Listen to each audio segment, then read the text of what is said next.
Kepala saya dia. Sana Pak.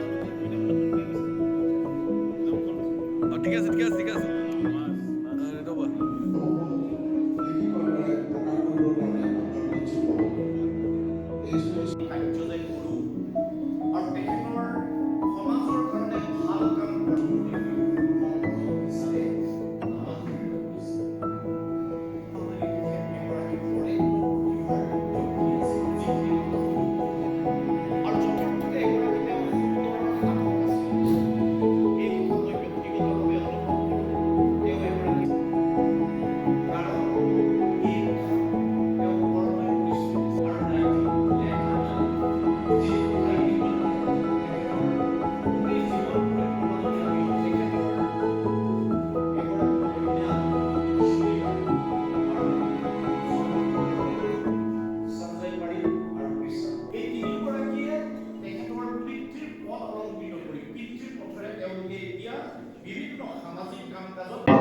Sivasagar সমাজ জীৱনৰ এজন অত্যন্ত গুৰুত্বপূৰ্ণ ব্যক্তি আছিল ফুকন শৰ্মাদেৱ।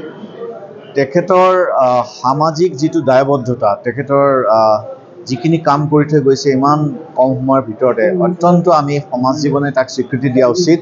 আৰু তেখেতে যিটো কামত জড়িত হৈ পৰিছিল সেই কামটো দায়বদ্ধতা আৰু তেখেতৰ যিটো শৃংখলাবোধ আৰু নৈতিকতা, এই আটাইকেইটা দিশ তেখেতে যি ধৰণে উন্মোচিত কৰিছে তেখেতৰ জীৱন আৰু কৰ্মৰ মাজেদি, আমি সদায় সমাজ জীৱনত সমগ্ৰ অসমীয়া সমাজখনে, মই অসমীয়া সমাজ বুলি এইকাৰণেই ক'ম, তেওঁ সম্প্ৰদায় হিচাপে মাৰোৱাৰী সম্প্ৰদায় হ'লেও অসমৰ সমাজ জীৱনখনৰ সৈতে তেখেতে সম্পৃক্ত আছিল। তেখেতৰ প্ৰত্যেকটা দিশ যদি আপুনি চায়, তেখেতে শিৱসাগৰৰ সন্মিলিত বিহু সন্মিলনৰ পৰা একল বিদ্যালয়, মাৰোৱাৰী পঞ্চায়ত বা আমাৰ শিৱসাগৰৰ বিভিন্ন সমাজ সেই অনুষ্ঠানৰ লগত তেখেতে একাত্মভাৱে জড়িত আছিল। আৰু এটা তেখেতৰ বৈশিষ্ট্য আছিল, তেখেতে আধ্যাত্মিকতাক অন্তৰৰ কেন্দ্ৰবিন্দু হিচাপে লৈছিল। আধ্যাত্মিকতাৰ সমৃদ্ধ হোৱাৰ কাৰণে তেখেতে ইমান গুৰুত্বপূৰ্ণ কেইবাখনো গ্ৰন্থ ৰচনা কৰিছে। আমি জানো যে শেহতীয়াকৈ তেখেতে গীতা, ভাগৱত বেংগলী আৰু হিন্দী ভাষাৰ পৰা অসমীয়া ভাষালৈ অনুবাদ কৰিছে।